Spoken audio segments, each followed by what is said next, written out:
Welcome to this webinar presented by the MIA Market in Rome in association with IAVA. My name is Wendy Mitchell. I'm a contributing editor at Screen International, and I'll be your moderator today. I see we've got some people still trickling in. Thank you for joining us. Great to see so many people here. We're going to be talking about what's ahead for film distributors and cinemas. It's hard to predict hour by hour. We'll see what these amazing 6 experts have to tell us. We'll be talking about strategies to survive now and what's coming in the future. Just a few housekeeping notes. The discussion will last for about an hour. And I know some people have other virtual meetings they have to be at in an hour, so we'll try to keep mostly on time. We will love for this to be very interactive. I see somebody's already asked a question. That's great. So for the attendees, please do feel free to ask questions at any time. Don't have to wait till the end. We will look at the questions from the Q&A button. So please don't ask questions in the chat. Use the Q&A button instead. So without further ado, I'd like to introduce our panelists. We have Louisa Dent, who's MD of Curzon Artificial Eye in the UK. She works mostly in the distribution arm, working on titles like Parasite, Portrait of a Lady on Fire. Curzon also owns physical cinemas, and even before Corona times, they were definitely pushing the boundaries as a leader, also offering a VOD service with some day and date releases. That's Curzon Home Cinema. And Curzon Home Cinema has been quite busy during the pandemic, a busy slate of VOD releases and including new films like The Assistant was one that was on there, I believe, and lots of special director Q&As, so definitely active. So thank you for joining us, Louisa. And then we also have Fatima Joumer, who is head of Europa Cinemas, and they represent more than 3,000 screens in 43 countries. I think most of you will know what they do. They work to support the exhibition of European films across their national borders. Welcome, Fatima. We have her counterpart from distribution, who is Christine Eloy, based in Belgium, MD of Europa Distribution, which has about 115 members in 31 countries in Europe and beyond.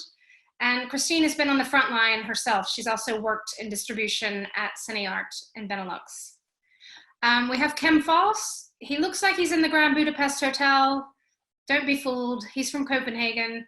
He runs the art house distributor Camera Film and is MD of the art house cinema, The Grand in Copenhagen, and they are currently closed, and he'll tell us more. And last but not least, from Italy, we have Antonio Medici, who is CEO of the Italian distributor BIM and the president of Circuito Cinema, which has more than 100 screens in Italy. And finally, Andrea Occhipinti, who is head of Italian distribution company Lucky Red, and he is also MD of Circuito. And Antonio and Andrea have, at the end of last week, unveiled an exciting new initiative called Mio Cinema. And they're going to tell us more about that. That's a VOD platform that also involves the physical cinemas. But also, we've had word in the past, mere hours that it looks like Italy's cinemas will be allowed, if they so choose, to reopen as of June 15th. So I'd like to start with Italy. So Andrea, can you first tell us, I guess, a little bit about Mio Cinema and the shape of that, and if the cinemas reopen on June 15th, is that possible? Hello, everybody. First of all, Mio Cinema came out with the idea of Antonio, myself, and then we a technical partner, My Movies, joined to somehow involve and not lose the audiences of moviegoers, people that like to see movies on the big screen. So we involved a number of cinemas, and the idea was to release those films that were supposed to be released during the springtime and could not because of the pandemic. So we launched the idea, and we were aiming to 100 screens. We are now at 140, cinemas with 350 screens. And the platform will actually start today, and the first movie to go will be Les Miserables, that was the Grand Jury Prize of last year, Cannes. Now that Cannes Film Festival cannot happen, so it's a kind of symbolic.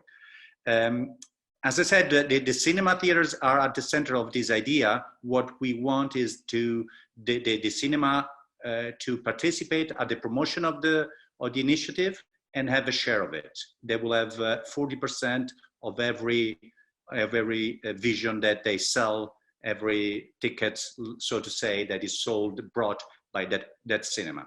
So we wouldn't have done this without the movies. So the purpose of this is also, once the cinemas will reopen, obviously there will be a transition period where these movies that are on the platform will be available for releases if they want them.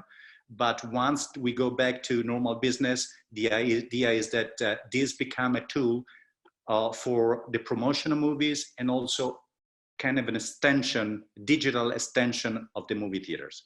You know, something like, you know, it's nothing new, but, you know, many chains have their VOD platform.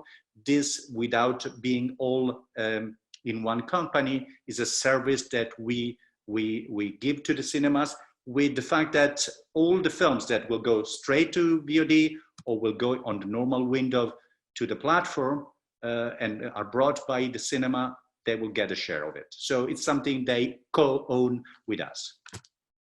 And regarding sorry, the 15th of June release, I mean, it was a little kind of a sudden news. We were not expecting to be so soon, because at one point they were talking about midsummer or something like that.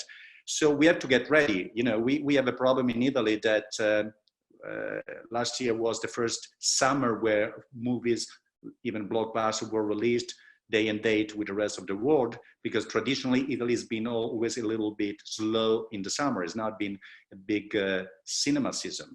So if we add the problem of the coronavirus, I think we will have, and the fact that Cannes is not be there, especially for theatrical, for art house theaters, will be very tough, because there are not many films available, because we have to understand well what the protocol will be in terms of limitations of what we have to do, how many movie, you know, in terms of, you know, this distanciation and how many people can sit and all that. So I think we'll be kind of soft. I think I foresee that many theaters will not open on June 15. Probably they will wait mid-August, especially the art house theaters. But for the multiples, obviously, it's crucial to understand what happened with the big movies like Tenet and Mulan and so on.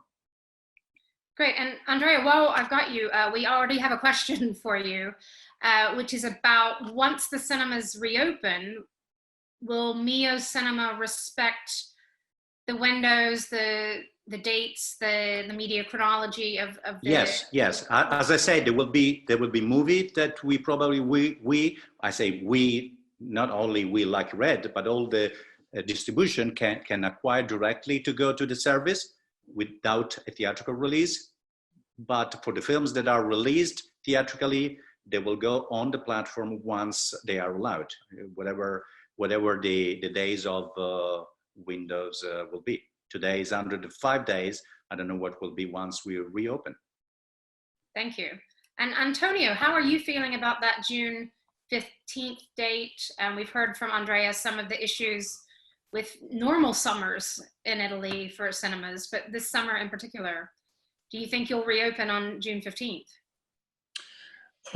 I think we will have to consider many elements. The risk, the cost that will be involved for the reopening. We were really, a little bit shocked by this news, so we are not ready to understand what will be the situation. I think it will be important to reopen, maybe not with all the theaters that we control, and maybe probably not at the same time.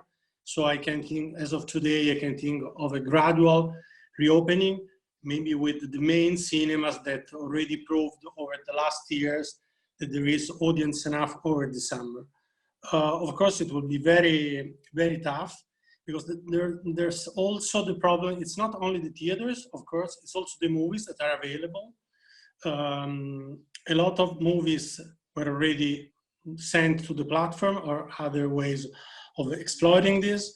The fact of not having Cannes is quite has a huge impact on us. Over the last years, there were always one or two big Cannes movies that were released just after Cannes and that made significant box office in the art house. Just to mention one, last year, Marco Bellocchio, The Traitor, opened together with Cannes and made more than 1 million admissions.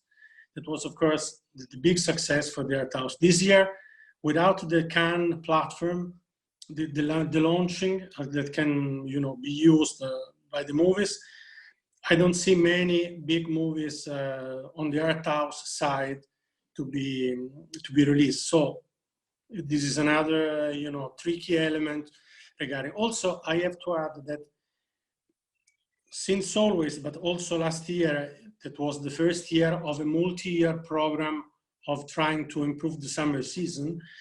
A lot of art house theaters usually close by the end of June.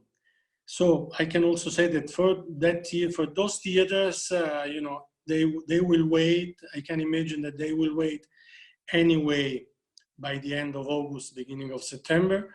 Some of them, they have open air theaters that in my opinion are a very good way of bringing back the audience to the big screen experience. So I would say a mix of these elements. Thank you. We'll be watching on June 15th to see what Italy does. Turning to the UK with Louisa, Curzon Home Cinema has seemed very active right now. And I guess I'm curious, are there any films you're sort of saving for when cinemas do reopen that you would like to only, to do a more traditional theatrical release with? Or is the whole slate just sort of rolling out? We have been, yes, it has been very active, and we were very lucky in a way because we just released Portrait of a Lady on Fire, and we were 2.5 weeks in when the cinemas just suddenly shut. And the film was doing really well, and we'd spent a lot on it, and so at least we were able to keep it on the platform, and it went on to do extremely well on the platform. So the Curzon Home Cinema is like a virtual cinema. It's like part of our circuit as a virtual part of it.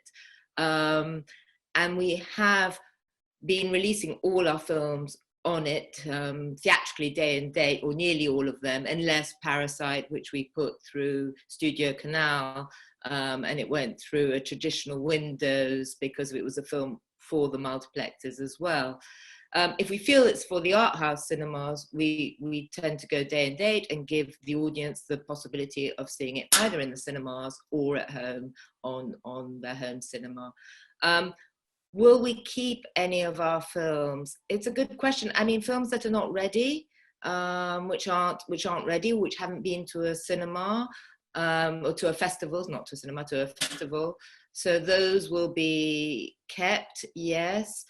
And I think we're just waiting and seeing. We're certainly releasing the films that we had and we had started to spend on were going straight to Curzon Home Cinema. So we had already spent our marketing on The Correda, The Truth, so we just converted that straight to home cinema. And all the other films that we had coming up, the summer season, so The Whistlers, the films from Cannes last year, some of the smaller films from Cannes last year. So we really are going straight for it, and I'm now actively looking for films for the platform. Any buyers tuning in will be very happy to hear that. Before we get too excited, we're not paying MGs for them, but we're doing it on revenue share. In partnership. We're about to do films that would have been perhaps hard in the UK. The UK is such a tough market for independent foreign language films. And the advantage as well on Curzon Home Cinema is you're not taken off after the Monday, the weekend. So the films will continue to play. throughout. So it's been I mean, so far, I think people have been very happy to have a curated site, an alternative to the sort of main channels, and to have good independent films. So we're seeing numbers go up 300, 400%. Yeah, I was going to ask about numbers and what's working particularly well on the site. The new films. I mean, everything is working, the traffic is going, and what's exciting is we're seeing new audiences come in, younger audiences. It really depends on the film. So we released a South African film called Moffy, and we got a younger audience for that, a more of a BAME, audience, and so we're seeing a lot of different audiences engaging, and I think that's really exciting. But I mean, The Assistant, which wasn't one of our films, but was a Vertigo film. So we're also taking films from other from other distributors. It's not just Curzon Artificial Eye, and that did extremely well because it's so curated, because the platform is curated, and also it's an opportunity at the moment because we're getting a lot more press, because the press aren't writing about the 12 or 20 films being released every week. So the profile of these films have gone up hugely. And we're hearing that perhaps July is when the UK will be allowed to open cinemas again. I know you work more for the distribution side, but obviously you talk to your colleagues in exhibition. Is the sense that July is going to happen? I think it's wait and see how things go from week to week, to prepare things, to get things ready and take it slowly, maybe test the waters with one cinema. It's difficult. It will depend on the cinemas, because with social distancing and the screens, you need a big enough screen to make it worthwhile. So I think it will be really site by site, and waiting and taking it very slowly and getting things ready, absolutely. And the advantage again is that we can bring in all these films that we've been showing on the platform. We will bring in and use them for the cinemas. So it's giving the audiences something, to see in the cinemas as well. So do a festival of all the films that we haven't had a chance to release. Because we don't see one cannibalizing the other. We've always felt that people who choose to go, I mean, at the moment you can't choose to go to the cinema, but we feel that, other people, audiences will want to go maybe and see these films in the cinemas when they do open. But I think it's a bit too early yet to say. I think we're just really seeing how things pan out in the UK in terms of the virus and the government and what they say, and audiences, and what the studios and what films are going to be released in the summer. Thank you. And we've got a question in, which was about Portrait of a Lady.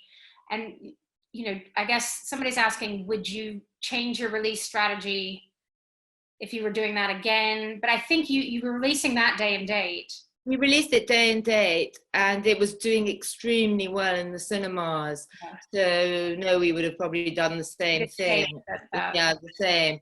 And it would just so happen that we were lucky, because we went on to make quite a bit more money on home cinema, rather than that whole theatrical window stopping, and that would have been the end of its life. But in 2.5 weeks, it had done £550,000 in 2 weeks. And that was in the 2 weeks where the coronavirus was already cinema, the attendance was going down. So it was, it was a very good result. I mean, it's a fabulous film. But at least we've given, people have been going on watching it on the platform, and you can still see it on the platform. Thank you. Kim, let's talk about Denmark. Can you tell us when the grant had to close and what the current thinking is about when you might be able to reopen? Can you hear me now? Sorry. Following Louisa, we have exactly the same films. We had Parasite, we had Portrait of a Lady. And we were shut down on the 12th of March. We expect to open on the 8th of June.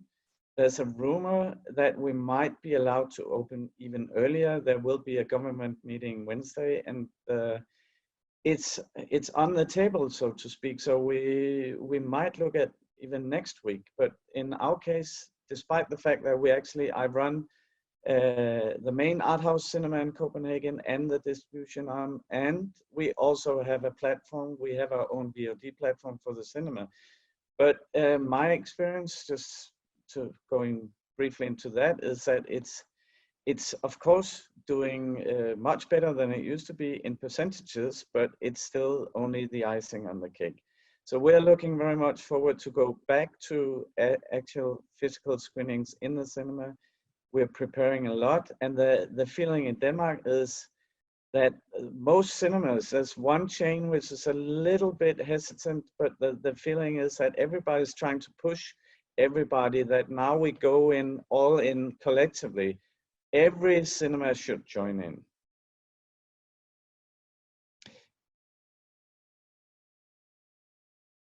Do you think the audience is going to be ready to go back? It looks like it. I'm looking out my window. I'm in the center of Copenhagen, and the bars and cafes were just allowed to open today, and it's pretty lively. So I think people had enough of staying indoors. So well, certainly. And what about as a distributor? What are you thinking about what you'll put out when and how to date things? And, you know, that must be quite nerve-wracking as well. I think it's very restrictive. I feel a lot of my colleagues, competitors are more than ready. They just feel the urge. They need to get running again. I feel the opposite. I gladly stash up my films and save them for autumn or even winter. And especially now, we didn't have any cans, so I don't have so much new product on the shelves. But I have one film I have, Weathering With You, which is a Japanese anime film, which will be on IMAX. And I've been promised to have the IMAX screen all to myself for 5 weeks running. So of course I cannot resist that, but that's for a very particular reason then. And I guess, you know, in Denmark, does it feel like the bigger distributors are ready to put out new product? Are they waiting to trickle down once Hollywood does a Tenet style release to release the films? I feel there's a huge solidarity, and I feel that even the majors are ready to push their main offices and ask for them to release the films. That's the feeling now. Obviously, there's a big gap between the art house films and the blockbusters, because it's obvious that we need Tenet and we need the big films, all the tentpole films for the popcorn cinemas. But speaking as an art house cinema, art house distributor, we're actually spoiled for choice. It's the opposite. There's so many films there, and then we have finally we have the one particular Danish solution, which is the Cinema Club, which is like a membership scheme with 200,000 members, and they roll out a film basically every 1.5 months, and they have 4 films on their shelves. The first one is Little Women, so they are just so ready to release that film, and it's films on that level. It's like that will be the starting point. So despite the fact that people are reluctant to go into the cinemas in the summer, I think we might look at a fairly okay opening. Thank you, Kim. We'll come back around to some of those questions. I'd love to come to Fatima next. You know, Kim's been very good, not complained about anything, but it's safe to say a lot of independent cinemas are going to be struggling financially. And, you know, even when they reopen, you're not reopening at full ticket sales. You have extra costs for cleaning and maybe installing guards and masks and whatever. So, you know, I'm wondering what support is there for cinemas, especially in Europe or in your network? Well, I mean, I just would like to say that independent exhibitors, they never complain actually, you know, they are, no, they're never saying I mean, of course, this disclosure, the lockdown had a very strong economic impact on the, you know, on the structures, because I mean they had to pay the rents, the whole technical maintenance, and the staff. You know, I mean, in some countries, I would say in most of the countries in Europe, you had some measures, I mean, some paid by the government, like redundant money. I don't know how you say it in English. I mean, different kind of support, you know, where the cost for the staff is covered by the state, but it's not everywhere the same.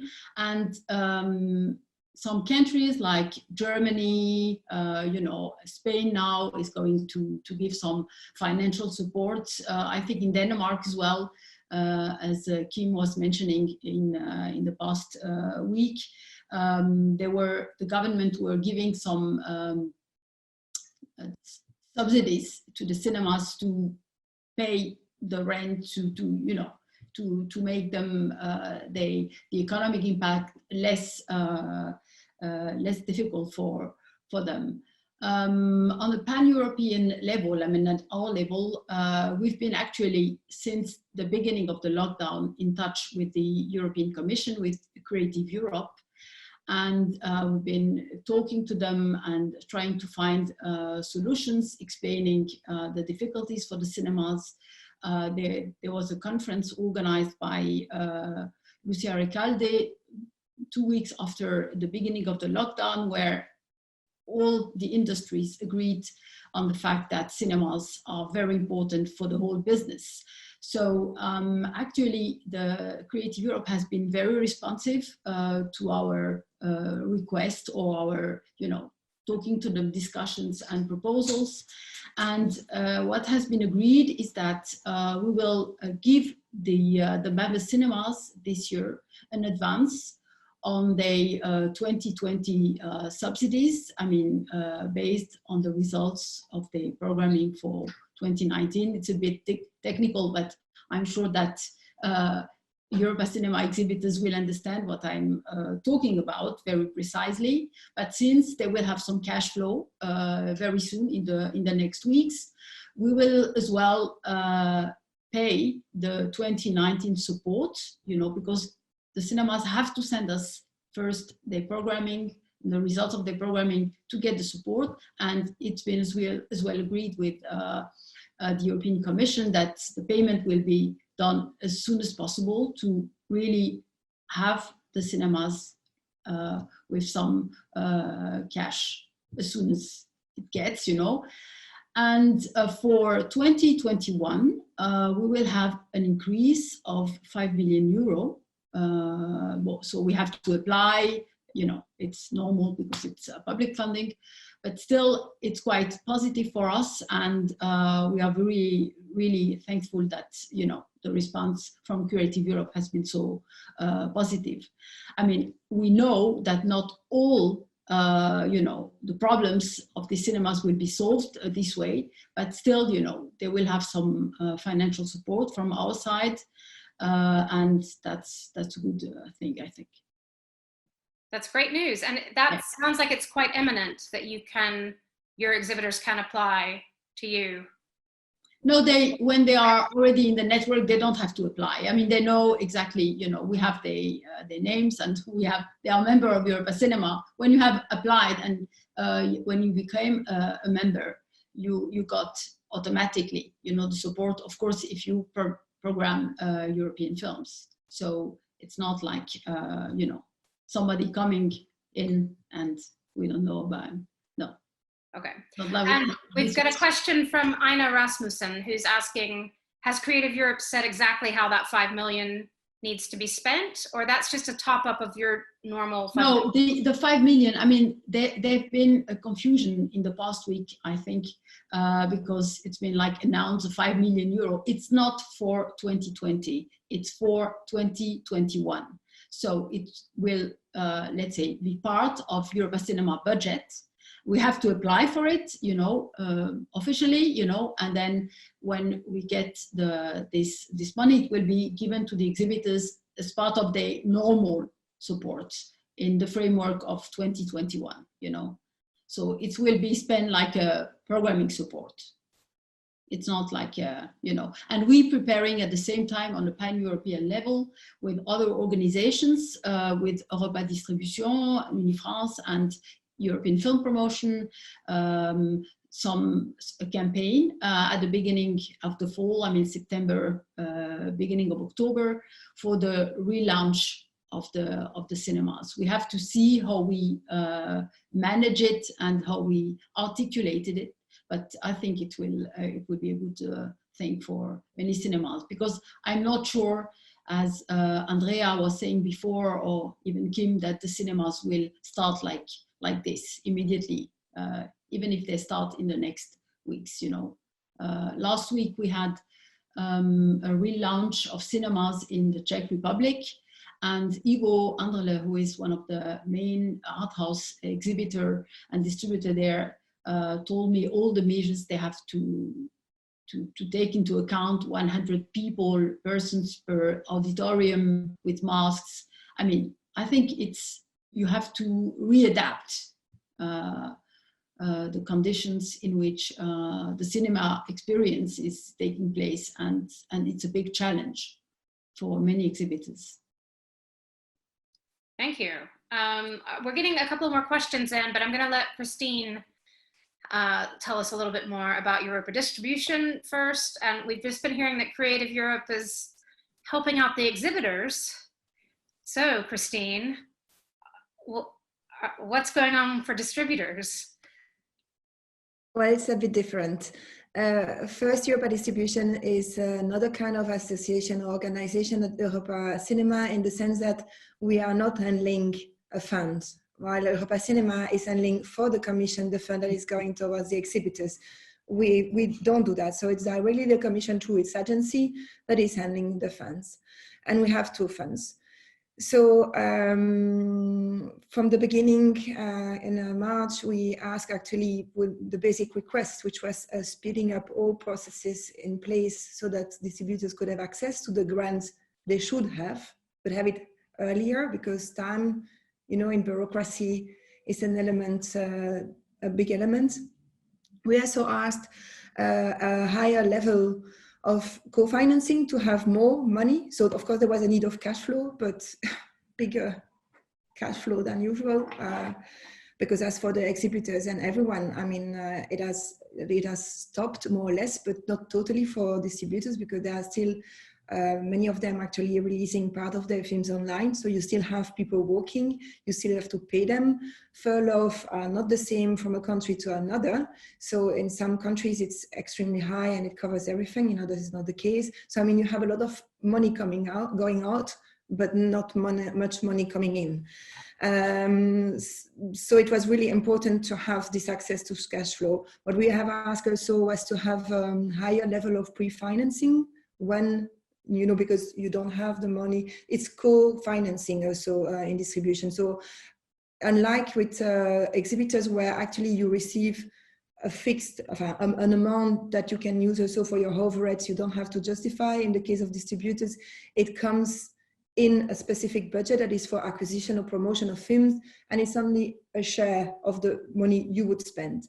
So we were asking to raise that share, so distributor would have to put less of their own money when acquiring or releasing film.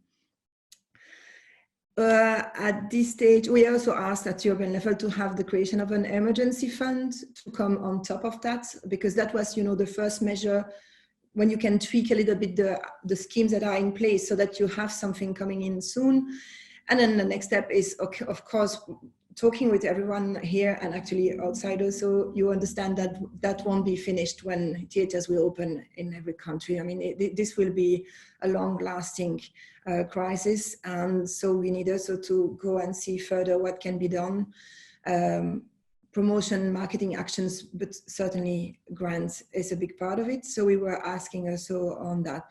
That's at European level, but actually our requests at national level are mainly the same.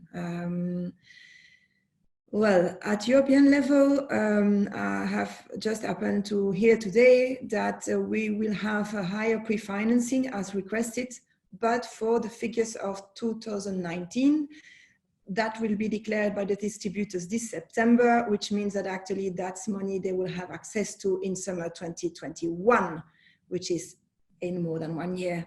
So it, of course, is a good news, but it doesn't answer the question we have now. Is that like, help? You know, if at some point you're spending money, you know, not having money coming in, there is the answer to this equation is called bankruptcy. And that's not a very nice word to speak out or to hear.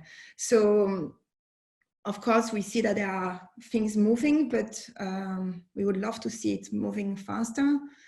So we really do hope that media can be more flexible and actually, you know, since they can change this co-financing for that specific call that is already published, to go also backwards and do it for other calls, and also, you know, scratch for money a little bit everywhere to also raise the level of co-financing. So instead of having 50 or 60%, that they have 70, 80% covered.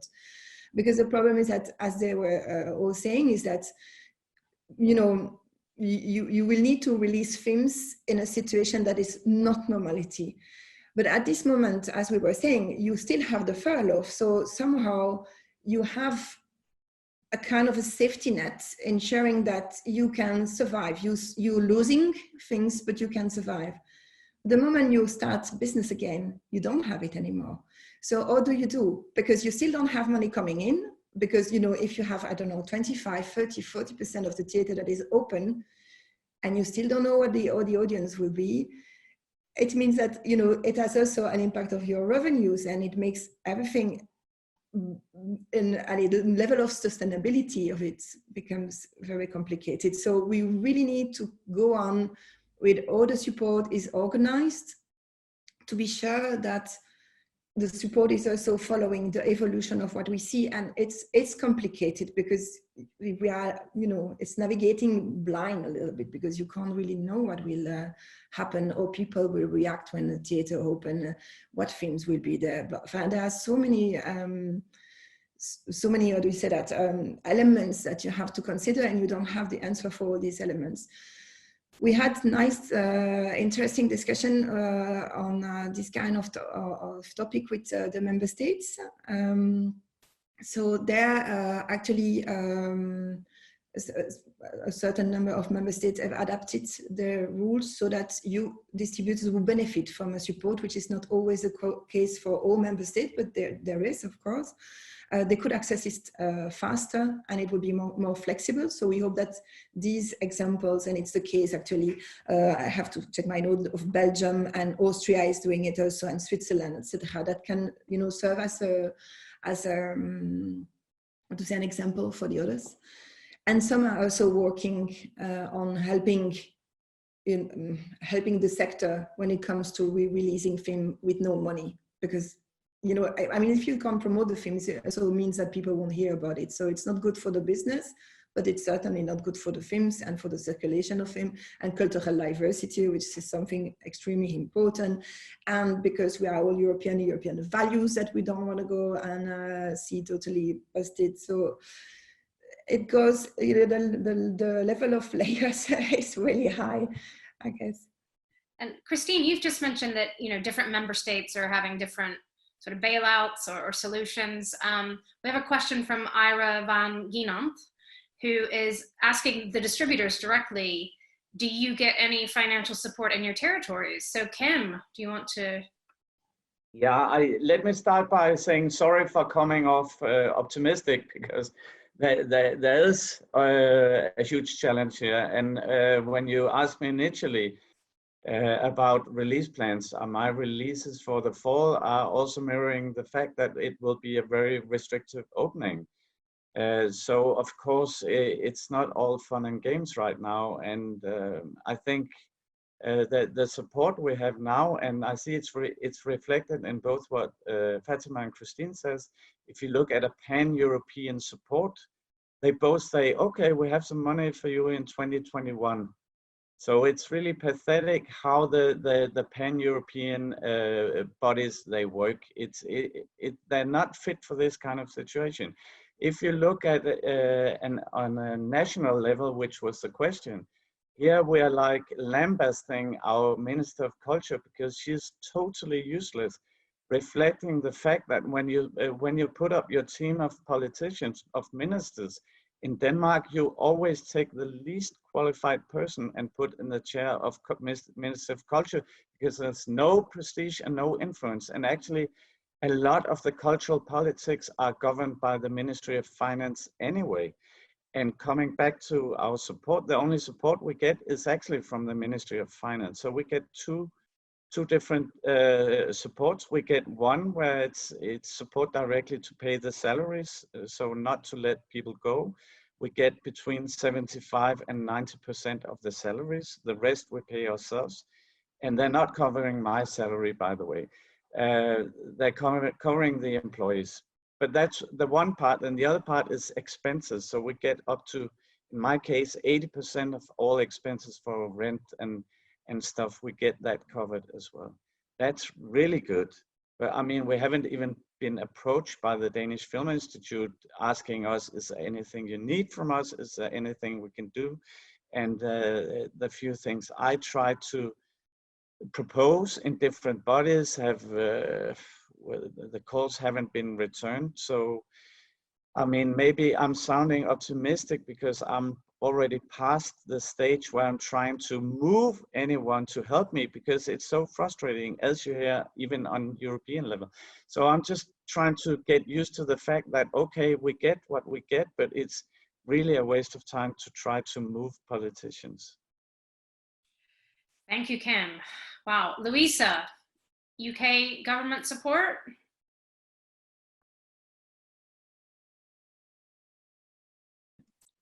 Same as with for Kim, so for furloughing employees, absolutely, up to a certain level, they'll pay 80% of the salaries, and that has been a godsend for the cinemas and for the distribution, because it's allowed us to keep everyone on board and furloughing.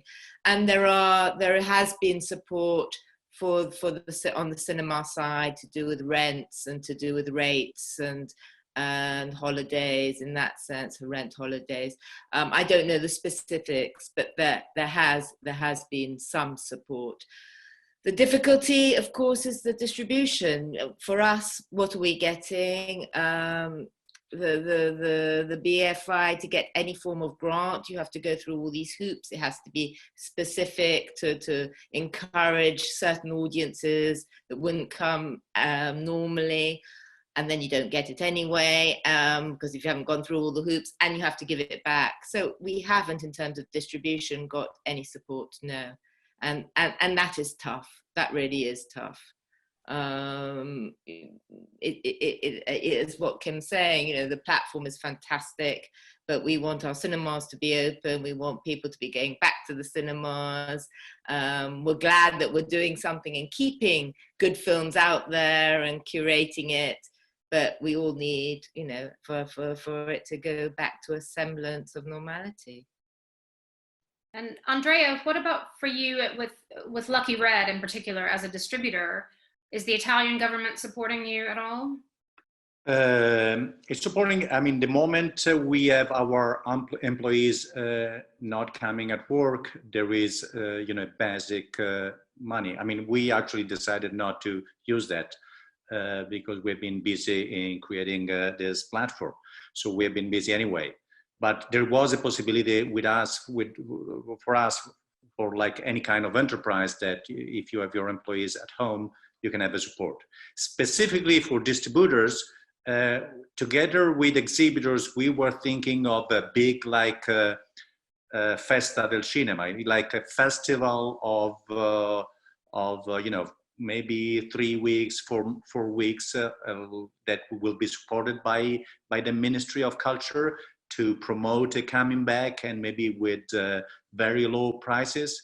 And one of the measures that was thought for Italian films is where normally there is a tax credit of 30% on the P&A expenses, to hire that up to, I don't know, 100% if you are the first one to go, basically not paying your P&A, or then decreasing as soon as you go further on in the weeks of release, because we know that the beginning will be probably the more difficult times and where less people will go to the theaters. And we also know that the big American films will come a little later. We know that they need at least 2-3 weeks of promotion in the theaters before they release those films. So this was our plan. And but in terms of support, that's the only thing. We can eventually have an increase on the tax credit for Italian films, for national films. One thing that's come up in quite a few of what you have been saying, and it's a question also coming up from a few attendees, is about just the scheduling once things do reopen and how tricky that's going to be. And, you know, with a backlog, with Hollywood product coming in at some point that we don't quite know when. Can you all talk a little bit about the uncertainty there or the opportunity of the scheduling? And, you know, Louisa, you mentioned that you're buying films for the platform. Are you actively buying films for theatrical as well? Not yet, because there hasn't been, since Berlin, there hasn't been a festival or a market to buy from, because of Cannes, which is really where we normally buy a lot of our films. But I think we will start to look, but for next year. I think to do with our scheduling for this year in our films, we'll keep to some of the smaller, the films that we have, do day and date, do them on the platform and in the cinemas if they're open. But I think the sort of, if I'm saying the more crossover films, I think we would wait before putting them back in. If you've got high MGs, it's going to be tough till we know what's happening in terms of you know, cinema attendance. But I think that the next markets, I mean, I don't even know when the next markets are.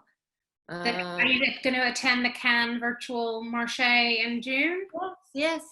And I will need films for next year, because we're not waiting, because I think feel that there will be a backlog of films, and I'm scared if I kept back some of these the more specialist films, they'd get lost in the mix. So we feel it's a better opportunity at the moment, and releasing them now.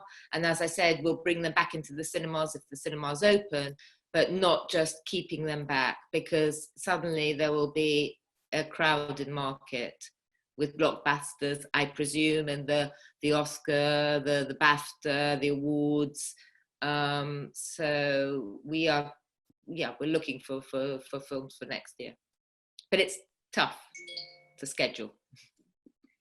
And Antonio, I'd love to hear what somebody's already asked, if cinemas reopen on June 15th in Italy, what's going to be showing? I mean, how do you see this sort of release schedule playing out, especially in Italy? I believe as of today, nobody knows, because it's the news that arrived on Saturday evening with the press conference of the government. So today is too early, nobody knows. What I can imagine is that for the first part, the distributors will maybe put in theaters movies that were just released just before the lockdown. And I don't see, also because to prepare movies, it needs time. So today is, 18th of May for the opening of June. It's only 1 month. Nobody knows how many people, how will the audience react. We have to also understand better what will be the safety procedure and protocol that will be imposed. So I don't see big new titles being put in theaters just on the 15th of June. I can imagine a period of 2, 3, 4 weeks for movies that were already released to be put again in the theaters, and then a lot will depend on what the major will do with their movies. They will drive the summer market. And I can add that probably also the title that went straight to the platforms will be available. Just the strongest one will be available for that reopening. We've got an interesting question from Stephen Young Chen, who's saying, 2 years from now, will theatrical films be as popular as they were before the pandemic, or will the online streamers dominate the landscape more for new releases? And I'm assuming he doesn't mean Hollywood tentpoles. I'm assuming he means independent cinema. You know, do you think that this time right now of people watching so much on TVOD or SVOD is going to change their appetite for films, independent films in the cinema? Christine? What I didn't say before is that actually we did a big survey among all our members 1 month ago, and we did that in partnership with the FIAD, with the International Federation of Distributors Association, because we were working on that statement we published some weeks ago. And one of the questions we asked our members was this one. If they were able to release online or so, of course, that would be the first step, but it was a yes nearly everywhere, and most of them would do it. And then what it would represent in comparison with a theatrical release. And without any exception, the answer was always the same for all the members who answered. And that was a third of the association, so that's a lot of people. It was that they could see that there was an increase compared to what would be their revenues on VOD platform, and the revenues, but also the success of their films on VOD platforms, that clearly there was an increase, but that it was far, but really far from matching what would be a theatrical release. It's extremely small if you compare. So it's what is nicer is that maybe because of the crisis, you have attracted new audience, as Louisa was also saying. So you see new people coming, and hopefully these people will also stay to be, you know, more customers for the VOD, like before we would have with the DVD, and that was lost. But replacing the theatrical experience, clearly the figures they had some weeks ago was really not showing something that could be at the same level at all. I think what we would hope is that it would change the way some of the institutions or the windows are so rigid. So it's not replacing. I absolutely agree with you, Christine. It's the people, nothing will replace that theatrical experience. It's an experience. But what would be great would be for it to live side by side, and for people who choose to go and see it, can go and see it in the cinemas, and if they choose not to and they want to watch it at home, they can do. And then if a distributor wants to keep their film in 5 weeks, 15 weeks, 20 weeks, they have that choice and that freedom to do so. Can I say something? Sorry? Over to Cam. Yeah. From my perspective, I'm experiencing the opposite, that actually the windows, finally the companies are realizing how important the windows are, we have like 4 months holdback. And I hear even from the majors, and I cannot name names, but people who are releasing huge films directly on VOD and so forth. And everybody here in Denmark, at least, is saying, okay, now we really got the proof why we have the window structure, and we will adhere to it. And we will have less discussions about it, because the window structure here at least is a two-edged sword in a way, because it's one way it's a discussion about accessibility, and people confuse it with a business model, because the fact that a lot of directors and producers like their films to be accessible so their grandmother can see it immediately and quickly is not the same as the grandmother will produce revenue for the film. So I see in a way the theatrical old-fashioned model could become victorious in this game here now. I'd love to call on Antonio to talk about that. My feeling is that this crisis will have the effect of accelerating some trends that were already in the market months ago. I believe that it is even clearer than it was before, that there will be only some movies that can afford the P&A that is needed today for going to theaters, and there will be other movies that cannot afford this. And the fact that we have a much bigger audience, also older audience, that now get used to digital viewing, it will be an opportunity for some movies that anyhow they wouldn't have any success on the theaters. So there will be a diversification in the market that is something that was already there in the market, and this virus has only accelerated this trend. That's the way I see.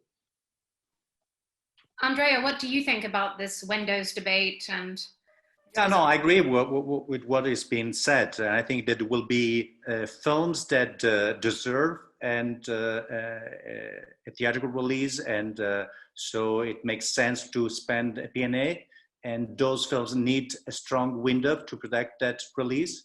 And then there will be other films that probably are not so suitable for or they don't last too much, or they have a frustrated release until now. They have had a frustrated release. Those films probably will do, I don't know, a premiere in the theaters and then will go straight to VOD.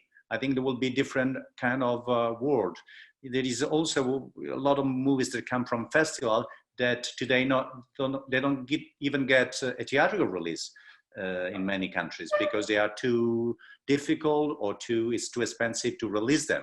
Those films can have a chance in doing some maybe premiere, or maybe the director will go to the country and visit some theaters and then go and have a chance really on VOD. But I agree, we realize now how important is the theatrical release, and how important is the window, also because you make the value of many films with the theatrical release. We have been forced lately to sell some films directly to platform. And the platforms themselves, they told us, you know, these kind of films, especially art house movies, they become famous, they become something once they are released in theaters. Because if they go straight on VOD, or if they don't have a real theatrical release, they don't become so known. You know, so the value is made with the theatrical release. But the value, the essential value is made within the first 6-7 weeks of the theatrical release. I mean, Parasite was released, I can't now remember, but in 7 weeks it had done 12 million. And then you have to wait another, we might have done, I agree, it would have been beneficial. We'd released the black and white version and probably made another 1 million or 2 million. But you're essential, even for the big blockbusters or the big films, you're doing the majority, 80% or 90% of the money in the first 7 weeks. Yeah, no doubt. But probably, we don't know. We don't know if there will be changes or if the window will be reduced once we reopen. I don't know. Probably there will be an harmonization, because it's different from country to country. The windows also, that doesn't make sense if the release are made day and date. I think there will be useful and harmonization of all that. So we've got several interesting questions. I think we've got time for one more. And sorry to be a downer with this question from an anonymous attendee who's asking, how do you prepare for a second wave of the virus once things are reopening? Yeah, anybody want to jump in on what a second wave might look like? I'd say running my cinema, we say the same thing as we said when the first wave arrived. We're listening to the authorities because we cannot decide anything anyway. And I think the people in the know here just 2 weeks ago said, okay, we have to fear the second wave. It will probably come in October, blah, blah, blah. And just last week, the very same people said there's no chance a second wave can be a big threat, and it will go away much quicker, and we're much better prepared, and we have maybe not the vaccine, but we have our means of making it a much smaller problem. I mean, we rely on the experts, but just to bring a note of optimism again, what I hear is fairly okay good news. With Antonio, we have created Mio Cinema somehow with, it's a kind of lifeboat. I mean, you probably will be very wet, but we will not drown, we hope. And that's part of our solution. And the same with Curzon Home Cinema. So we at least have an alternative, or if it happens, you know, when we're releasing, we'll do the same as we did this time, the films that we plan for a theatrical, if we spent the money, that theatrical will become Curzon Home Cinema only rather than both. Well, that sounds very prudent. Christine? Just to go back to Andrea's lifeboat, on the side of an association like ours, I guess that because the discussion are taking place with the different public institutions, is that actually by then, October, whenever, if that happens, that we have a good lifeboat for everyone, so that exhibitors, distributors, and of course we are many more in the AV sector, that we can jump in yeah, maybe be a bit wet, but if you're not wet, if you ask me, but you know, go on the little river. Thank you. I think that's, we have to wrap on time, but I think that's a good way to end, is that we're in choppy waters. There are some lifeboats out there now. There are some people building their own. We'll see what happens, but I hope everybody stays afloat. Thank you so much to our panelists today, Fatima, Louisa, Kim, Christine, Andrea, and Antonio. Thanks to Francesca and her team at MIA in Rome. Thanks to Tina and the gang at IAVA for partnering on this webinar. And thank you so much to our audience for joining us today, because I think collaborating and listening and talking to each other is so important right now. So I'm sorry we didn't get to all your questions, but thank you so much, everybody, for joining us. And I think this webinar is going to be archived if you want to tell any of your friends to watch. And to everybody, I say good luck in uncharted waters.